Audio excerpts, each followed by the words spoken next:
Alright, I just chose Shy Guy Timmy's favorite track. You do not know my favorite track. Excitebike Arena is not my favorite track. I've already clarified this. So Mario Kart 8 Deluxe recently got Wave 2 of its Booster Course Pass DLC. Quite personally, I've been enjoying it a lot, but there is one thing I've started to notice more and more ever since the Booster Course Pass's release. With Wave 2 releasing, I have noticed that people seem to judge a track based on its looks rather than its design, hence why people love Waluigi Pinball and also hated on Wave 1 of the Booster Course Pass so much. Some people outright refuse to buy the DLC just because of this, and that's sad because some courses here such as GBA Snowland, N64 Chicken Mountain and Tour Ninja Hideaway are all really good. Want to know an even bigger example of aesthetics winning over gameplay? This mess.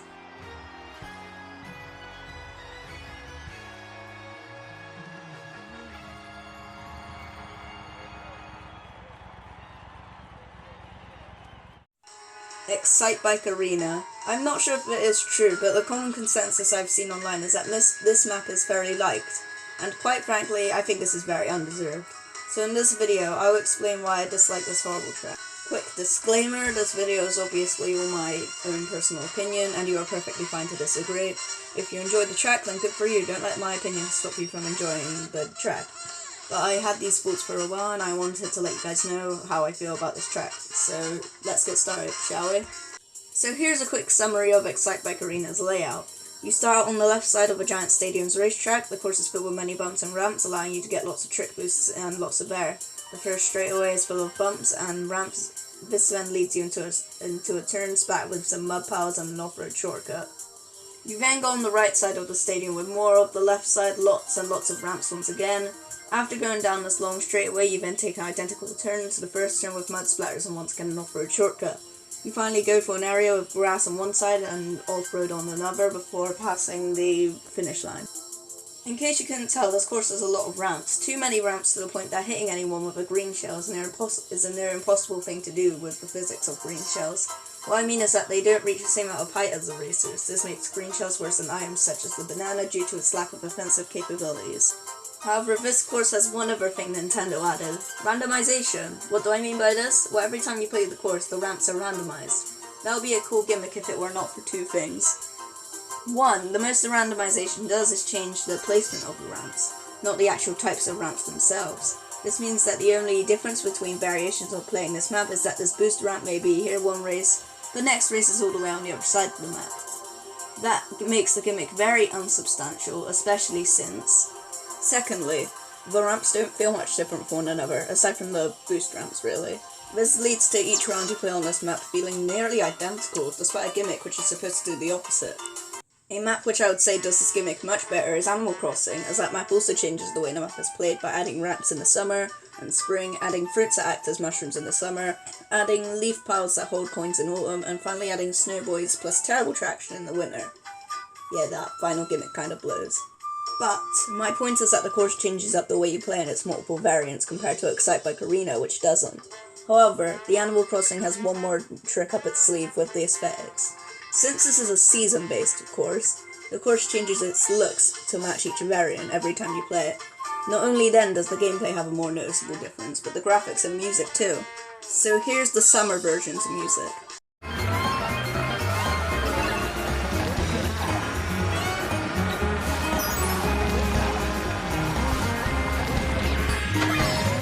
And here's autumn's.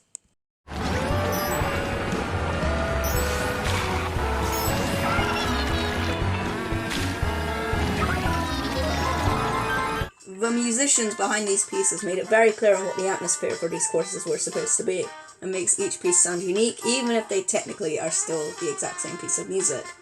Want to know the funniest thing though? These courses were both DLC for Mario Kart 8 on the Wii U. Proves how unnecessary Excitebike Arena was. Huh. But even if the ramps did have any sort of difference between one another, that doesn't excuse the fact that the layout is literally just a big oval. And now with Wave 2 of the Booster Course Pass, that means we have 3 oval-shaped maps in this one game. These 3 maps in question being 8's Excitebike Arena, Tour's Sky High Sundae, and Double Dash's Baby Park. So do these maps also suck? Yes! except for Sky High Sundae. Okay, first let's talk about Baby Kart. I completely understand why some people like this map. It's pure Mario Kart and pure chaos. But that also means no skill. And I, along with many people, like having to use their epic gamer skills to win the race. But some people love this chaos, so this map is perfectly fine. I understand why it exists. Just not my cup of tea. Sky High Sundae, however, is one of my favourite maps in the Booster Course Pass. It just feels frantic, fast, and skill-based. Like, look at that mini-map. There's no way that this map, this oval-shaped map, could be skill-based. Well, this map is something which Excitebike Arena doesn't have. Thinking. After all, what are you really doing when you play Excitebike Arena? Just shaking your controller a bunch, really. Meanwhile, Sky High Sundae has split paths, multiple strats, and a really cool ending shortcut to top it all off. Like, sure, Excitebike Arena may have some shroom through the grass cuts, but Sky High Sundae has you jumping off floating ice cream cones to fly down to some ice cube ramps. That's just cool. It's interesting, exciting, and just plain fun. Like, compared to a map with literally the word excite in its name, this is just much more exciting. Sky High Sundae is 10 out of 10. Well, maybe not 10 out of 10, but you get what I mean. Also, one last thing. That song is a vibe.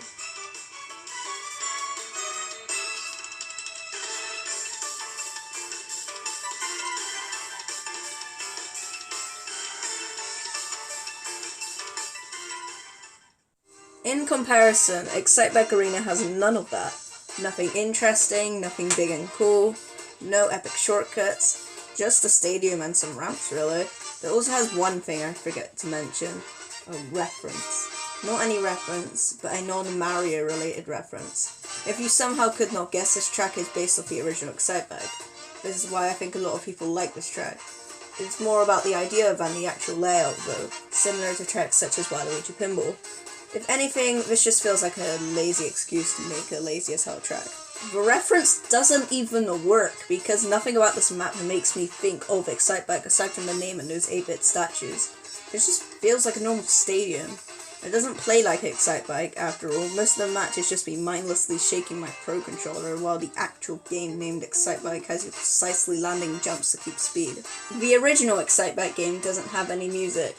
So obviously, the one thing Nintendo succeeds on is giving this map a fitting music track by using songs from Excitebike similar to the Game & Watch songs from Smash Bros, which are really good and are a massive vibe. Who am I kidding? They just made some generic fast-paced stadium song.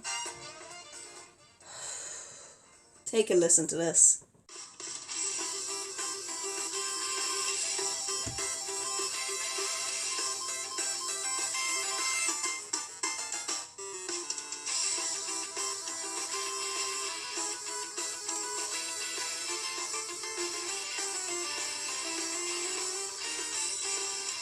The song's fine, I guess. It sounds decent, but it's nothing special. Nothing that makes me think of Excitebike, at least.